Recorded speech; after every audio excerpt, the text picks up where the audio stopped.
And welcome back to the Daily Dribble podcast, guys. As always, I'm your host, Nick Zammit. Absolutely delighted to be here after the tip-off of the NBA Finals for season 2023-2024. We officially are now underway, with Boston sending a pretty emphatic statement there in Game 1. Certainly looking forward to getting into that a little bit more momentarily.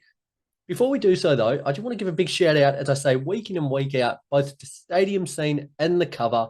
Absolutely delighted to be a part of those two tremendous networks, continuing to showcase all my work here at the Daily Dribble, as well as a whole host of other content creators in and around Australia, New Zealand, the US, and Canada. So very, very thankful for all their continued hard work and support of me. Likewise, to all you guys out there continuing to listen in and week out, staying up to date with all of the socials, Instagram, Facebook, YouTube, Twitter, and TikTok. Again, very, very appreciative. It's been wonderful hearing all your thoughts about the finals, your predictions, your thoughts on how it might play out. A lot of contrasting opinions to myself, a lot of similar opinions. So it's been wonderful to hear all those thoughts and perspectives. Again, be sure to keep it coming this week. Let's not stand on ceremony. I want to get into some very quick odds and ends before going into a bit of a recap with some of my key takeaways of Game 1 there in the NBA Finals.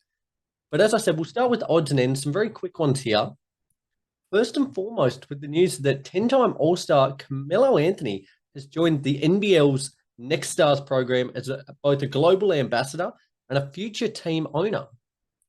Now, this just continues to show the growth of the NBL. And for me, it's probably been the last 4 to 5 years that I've really grown invested into the league. And what it's done in that time, it's just gone from strength to strength, not only in terms of the caliber of talent that we're attracting, but also viewership, revenue. Like the league is just going bananas at the moment.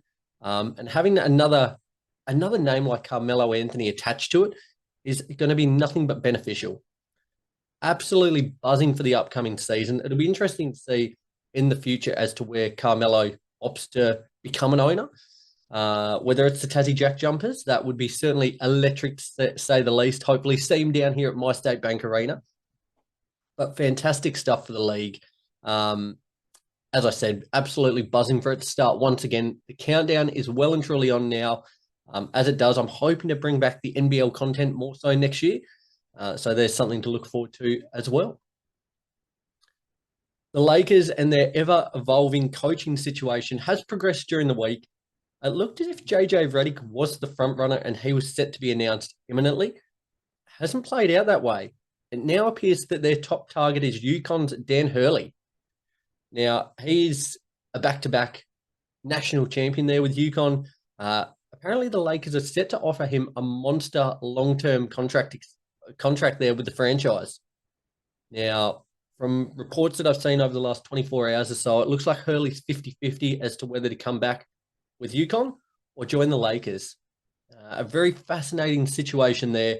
We'll certainly keep you notified on how it plays out, with an announcement probably set to take place over the next couple of days, you would anticipate. With that, though, it is arguably probably the most precious situation you can enter in the league there.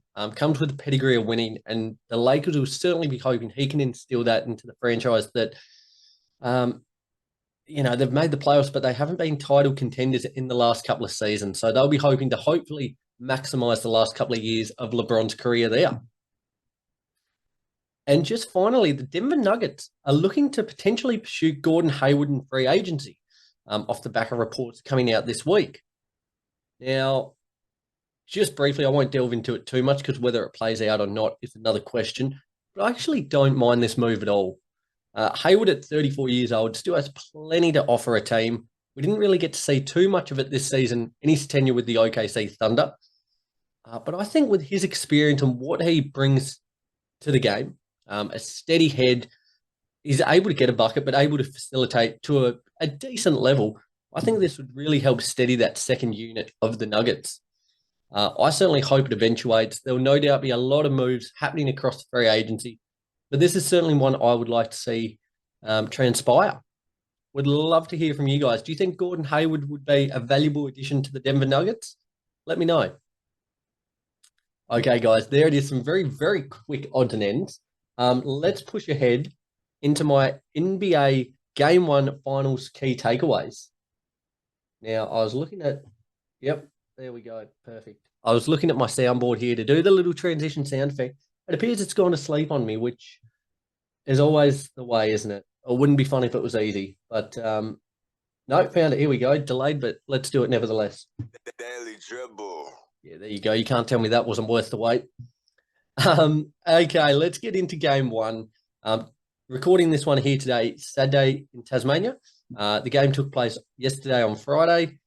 It was a really fun start to the game. It was just a barrage of threes, and I thought it was going to be an extremely close encounter. I thought the Mavs looked pretty competent across the first 5 or 6 minutes.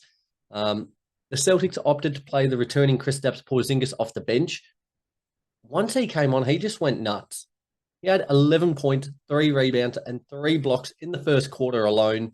And that was really the turning point. Because, as I said, it was a tight game until about halfway through that first quarter.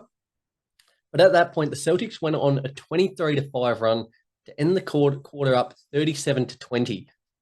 Now, it was the largest lead at quarter time in NBA Finals history, which just speaks to how dominant they really were.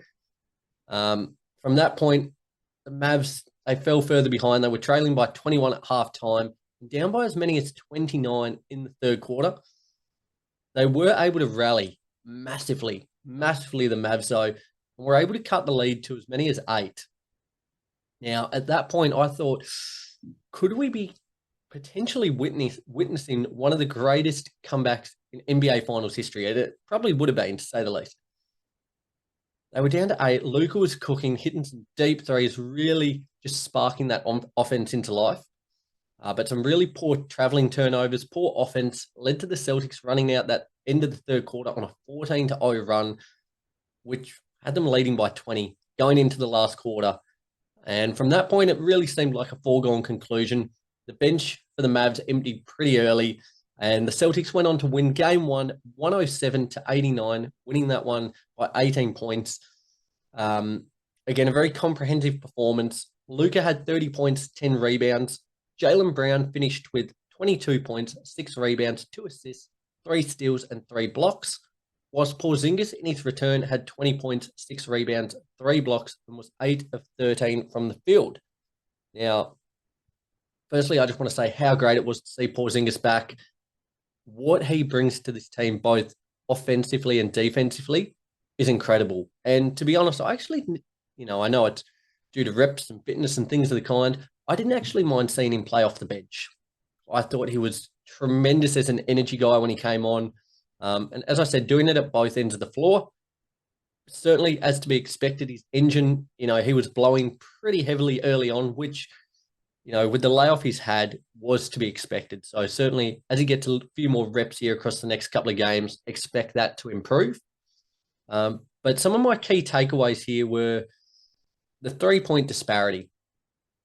Now, the Mavs put up 27 3-point shots, making only 7 of those, so going at 26% there. Whilst the Celtics put up 42, making 16, going at a clip of 38%. The Celtics had 7 players who made at least 2 threes in the matchup, whilst the Mavs had 1 in Luka Doncic there. Now, this is going to be a serious problem moving forward. The Celtics have 5 guys at any given time that can confidently make threes, whilst the Mavs have players like Daniel Gafford, Derek Lively, who really have zero threat from the perimeter. It is such an advantage, and really, when you can space 5 wide, it makes it so tough to defend. And the Mavs just couldn't keep up. They're really going to have to address the 3 ball. I said this in last week's show. If you haven't already, just check it out. Delving into some of my thoughts about the series, and a big one was making threes. Players like PJ Washington, Derrick Jones Jr., when they get their opportunities in the corner or, at the top of the key, they've got to make their shots count. And they didn't do it. And that's the Celtics, as I said last week, they're the best 3-point shooting team within the league, and they showed that. I think if the Mavs can't rectify this and quickly, this could be a pretty short series. So that is certainly something they're going to have to work on in game two. Getting those threes up and making them. Secondly, ball movement. Now, this was incredibly alarming, I think, if you're a Mavs fan. The Celtics had 23 assists, whilst the Mavs had 9. The same amount of 9, the same number of blocks that the Celtics had, but I'll get into that in a moment. So, as I said, 23 assists for the Celtics, 9 for the Mavs. A big part of this certainly comes down to just making shots, but just highlights as well how isocentric the Mavs are with Luka and Kyrie there, which is fantastic when it's working. It's been a huge contributing factor as to why they've made the NBA Finals. But when it's not, they look very one-dimensional. It was, and such at the forefront of it has been their ability to hit the lobs. Derek Lively, Daniel Gafford. But when you're having 9 assists across the ball game, it's you've got to get the ball swinging. With the Celtics defense that is as good as it is, that's just not going to cut it. The Celtics had 6 players in double-digit points. Again, just highlighting how well-rounded they are and how cohesive they are as a team. There's no passengers on either end of the floor, which, again, I think is another kind of disparity between the two teams. I certainly think Luka is the best player in the series. I think Kyrie's pretty close behind. The Celtics as a team, though, are more well-rounded, and that goes 7, 8 deep. Whereas the Mavs, their top-tier talent is elite, but it drops off pretty considerably when you stack it up against what the Celtics possess. Derek Jones Jr., Derek Lively, PJ Washington, Daniel Gafford, going up against Porzingis, Horford, Derek White there. It's Drew Holiday even. It's pretty chalk and cheese, to be fair. Likewise, the defense stood out to me. Now, the Mavs had 1 block for the entire game. The Celtics had 9. And now, I know that's not the be-all, end-all, but it just shows how active the Celtics are. They were swarming on defense, and having someone like Kristaps Porzingis comes back into the fold is just a cheat code. They've looked pretty unbeatable on the defensive end throughout this playoff run, but with Porzingis coming back in as well, that's a pretty hard stop. For me, I think the Mavs have got either 2 ways to go. They either need to lock in defensively to the nth degree and really make it a focal point. Like, they've got to step it up another 10 notches here. Or now, and I think this is probably playing to their strengths more so, they need to commit to trying to score 120 points a game and turn it into a track meet. A key part of that, though, is going to be avoiding foul trouble. Now, PJ Washington had 2 early fouls in the first quarter, whilst Derek Lively had 5 across the ball game. They're going to need to be a lot better in that regard in game 2 if there are any hopes of clinching one on the road there. But I think playing to their strengths more so, like, I don't think defensively they're going to be able to stop the Celtics. They've certainly got to do a better job on the perimeter, trying to minimize the open three-point shots they're getting, and limiting the offensive rebounds. Even in the first couple of minutes, the Celtics had, 3 or 4 off the bat, getting some really wide open three-point shots off the back of them. Mavs have got to be better on the boards. They've got to be better at closing out shooters. But then I think with the ball, they've got to just attack. Go for the kill, put the foot on the throat and try and drop 120. I think that's their best hope. So that leads me to kind of, I guess, off the back of game 1, a bit of a feel. Have my predictions changed at all? They haven't.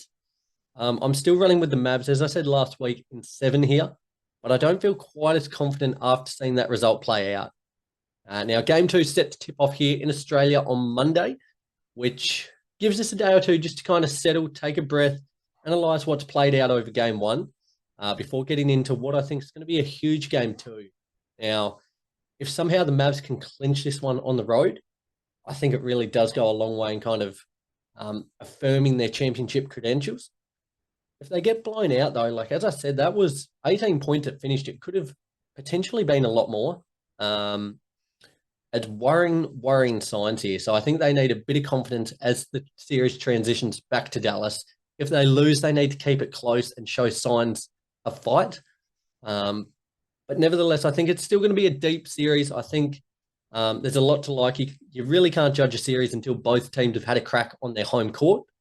So certainly looking forward to seeing how it plays out over the next couple of games.